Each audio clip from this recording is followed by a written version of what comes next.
Continuamos en más, en 2:15 de la tarde, 27 grados ahora la temperatura en Buenos Aires, lo mismo la sensación térmica, y les decía que hoy la biblioteca de Magazine va a ser algo distinto, porque además de hablar de libros como lo hicimos hace un ratito, estamos en comunicación con Ferguson Bale, autor de El secreto del ascensor, libro publicado por la gente de Random House Mondadori durante este mes, y queremos saber un poco el entretelón de cómo llegó este libro, así que lo tenemos ahí ya en línea. Ferguson, buenas tardes, Damián Servidio te saluda.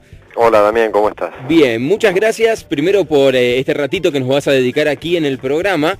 No, gracias a ustedes. Para explicarnos un poco a la gente, recién contábamos hace un rato de qué se trataba el libro, pero vos sos esencialmente abogado y más relacionado con lo que es el derecho empresario, ¿no? Así es. Para tratar de entender cómo fue que estos dos elementos igualmente están en la novela, ¿qué ambiente es más cruel y complejo? ¿El de los abogados o el de los empresarios? Arranquemos por ahí como para ver cuán difícil fue coordinar las dos tareas vos en tu carrera. Bueno, una pregunta complicada. Bueno, pensé que era como más decidido cuál de los dos era más complicado. No, en realidad los dos son mundos difíciles. Un poco en la novela la idea fue hacer una mezcla de esto, ¿no? Sí. Te diría que El secreto es una novela que tiende más a mostrar el lado de los empresarios, porque habla de una corporación petrolera en Chicago, y un poco lo que le pasa a una persona, ¿no es cierto?, a un ejecutivo de esta petrolera, cuando va a su oficina una mañana y queda encerrado en un ascensor con otras 3 personas, digamos. A partir de ahí se generan una cantidad de hechos que tiene que ver con una muerte que sucede dentro del ascensor, y a partir de ahí empiezan a aparecer unas cuantas miserias humanas relacionadas entre sí, y que al protagonista le van generando una cantidad de problemas impresionantes. Problemas, sinsabores y momentos desesperantes. Como algo que podía comenzar como un pequeño accidente y esa situación, ¿no? Que sea esa interacción entre los 4 personajes, que uno dice, a ver cómo sigue, ¿no? Porque al principio dije, ¿será toda la novela dentro del ascensor? ¿Cómo mantenemos la tensión? Y una vez que está ese disparador de la muerte, cómo cambia radicalmente y se mezclan, ¿no? Un poco algunas cuestiones que también tienen que ver con el pasado de algunos de estos personajes y de aquellos que empiezan a investigar el caso. Exactamente. La realidad es que el ascensor termina siendo un disparador de la novela, más allá de que originalmente fue pensada para hacer todo en el ascensor. Lo que pasa es que resultaba un poco claustrofóbica.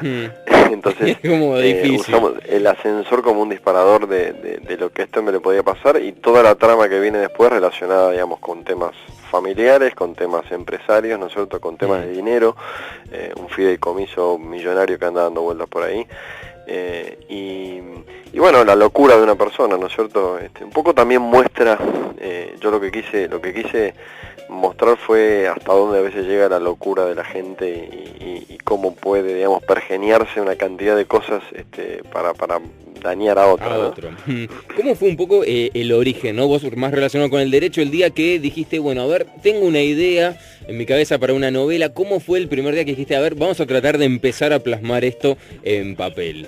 Yo, la realidad es que siempre escribí, me ha gustado escribí muchos temas de derecho, y después hace bastante tiempo que me dedico a escribir un poco de cuentos y novelas. Y la realidad es que, nada, yo he viajado mucho y viajo muchas veces por trabajo y por placer, y siempre trato de recrear historias en los lugares en donde viajo. Entonces, Chicago es una ciudad que me gusta mucho. La Torre Willis, que es un poco el paradigma de la novela, ¿no es cierto?, donde sucede esto del ascensor, durante muchos años fue la torre más alta del mundo, hasta que se hicieron las Petronas ahí en Kuala Lumpur. Por lo tanto, digamos, me encantaba la imagen, ¿no es cierto?, he subido en ese ascensor varias veces y me encantaba la imagen de ver la ciudad desde ahí arriba y lo que podía pasar. Así que un poco a partir de ahí se generó la idea, me situé en el lugar y bueno, y ahí avanzó. Y la realidad es que fue una gran suerte lo de haberme encontrado con la gente de Random, que les haya gustado la historia, haberla publicado. Hoy la verdad que la novela, casi 20 días, se está vendiendo muy bien. Y bueno, vamos por la segunda, ahora que estoy terminando, así que avanzando. ¿Algún proceso puntual de escritura? Viste que algunos escritores dicen, no, yo tengo que escribir entre tal hora y tal hora todos los días como para no perder la práctica. Es como que cada uno tiene sus técnicas para tener cierto ritmo a la hora de ir creando una novela. Es verdad. Te diría que no, disciplina más que nada, es decir, todos los días un poco, eso sí. Desconectar internet es una clave, porque la distracción a veces es muy grande, sobre todo cuando uno se bloquea, el famoso bloqueo del escritor es muy La hoja cierto. en blanco. Exactamente, a veces uno se pasa 3-4 horas frente a la máquina o dando vueltas o pensando y no sacas una idea, o a veces lo que sacás cuando lo relees no te gusta, con lo cual es un tema, hay que tener paciencia, disciplina y unir un poco las ideas, ¿no? Pasa también muchas veces que vos avanzás en la escritura y de golpe te das cuenta que cuando vas para atrás hay cosas que tenés que modificar y tenés que empezar otra vez a modificar toda la historia para adelante. Y sobre todo en este caso con un libro, con un thriller de suspenso, que en realidad todas las piezas deberían encajar bien, porque si no los lectores de este tipo de novelas son como muy crueles con los autores cuando encuentran así un error y dicen, no, pero acá no funciona ya algo. Absolutamente. Esa fue una de las pruebas que hizo, que el editor me comentaba que habían hecho, el control de la veracidad, ¿no es cierto?, de los hechos, porque a veces, si bien todo esto es ficción, pero la ficción tiene sus límites, ¿no? O sea, digo, si inventás demasiado y si le pones demasiadas cosas inventadas, el lector lo rechaza. Claro. Entonces hay que unir las piezas, es como un gran rompecabezas que tenés que ir uniéndolo. Y bueno, y ver el resultado final.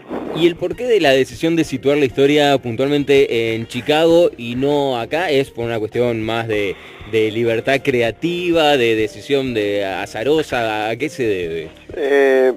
Mira, básicamente yo me siento muy cómodo escribiendo en español neutro, si viste la novela no está escrita en argentino. No, para nada. Entonces, un poco, nada, tiene que ver con eso que yo te decía de situarme en los lugares a donde voy, a donde estoy, por donde viajo y bueno, Chicago es una ciudad para mí emblemática donde he estado muchas veces, me gustó y me salió, no sé, quizás me salió un poco más fácil escribir sobre otras ciudades y sobre otros lugares que sobre Argentina, con lo cual, nada, salió y bueno, y coincidía también con este tema del ascensor y de buscar un lugar que yo conociera en donde había un ascensor en un edificio muy alto y coincidió con Chicago. Lo que tiene la novela de interesante es que comienza con este clima que decíamos súper claustrofóbico, con esos personajes 4 solo interactuando y después cómo vas revelando, ¿no?, el pánico que siente el personaje cuando se escapa, cómo conoce a la abogada que finalmente le va dando una mano. Es como que de a poco le va generando como más aire y se va haciendo como más grande el terreno o el área en donde se desarrolla la historia, que en un primer momento, en los primeros capítulos, es como todo súper chiquitito.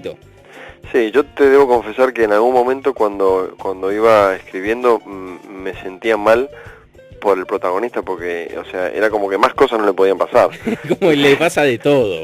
Entonces en algún punto era la sensación de decir, bueno, ¿hasta dónde puedo seguir forzando esta maquinaria? Porque digo, no hay cuerpo que resista. Claro. Pero bueno, nada, creo que le encontré un poco el justo camino, ¿no es cierto?, como para llegar y bueno, y después la gran vuelta de tuerca que era el porqué, ¿no? El porqué de todo ese lío. Exactamente, que ese era un poco digamos, podés escribirlo muy bien, pero llega un momento en que tenés que poner, digamos, la sustancia y decir, bueno, el porqué. Y la verdad que me encontré con muchos porqués en el camino que no me cerraban. Claro. Hasta que finalmente, bueno, pudimos dar el giro que no lo quiero contar, pero bueno, obviamente, pero necesitabas ese justificativo que le diera peso a que le pasaran todas estas cosas. Exactamente. La última pregunta que te hago, ¿vos cómo eras como lector puntualmente antes de sentarte a escribir o a darle forma a esta novela? Mira, yo de chico no era muy lector, debo confesarlo. Mis padres me hacían leer y yo no quería. Y yo habré empezado a leer mucho después de los 20 años, una cosa así. Y siempre me gustó la novela negra, siempre me gustó Sherlock, me gustaron las historias de detectives. Soy un fanático de Stephen King. Sí. Entonces, nada, me fue atrapando demasiado todo lo que tiene que ver con la letra, sobre todo por una cuestión básica que es el que cuando te concentras en la lectura te sitúa en el lugar a donde está y lo que está pasando. Y eso fue un poco lo que yo quise transmitir, ¿no? Esto de que muchos lectores me lo han dicho, dijeron, es muy visual tu novela y uno la lee y se transporta a ese lugar. Bueno, eso, la verdad que si conseguí eso, era el objetivo en realidad. Claro, bueno, hecho entonces, porque por lo que a mí me pasó, no, yo voy a decir la verdad, no llegué a terminarlo, leí la mitad, estoy en la página 175 más o menos, o sea que todavía el giro final no lo conozco, pero la verdad mal que no te lo dije entonces. Menos mal que no lo dijiste, pero la verdad es que a mí me pasó, por ejemplo, aparte de leerlo en mi casa, aparte, no sé, viajando en el tren, y es como donde estaba, yo me enganchaba y seguía avanzando, tiene eso, ¿no? De cuando termina un capítulo decís, pero acá no me puedo quedar y tenés que avanzar un poquito más.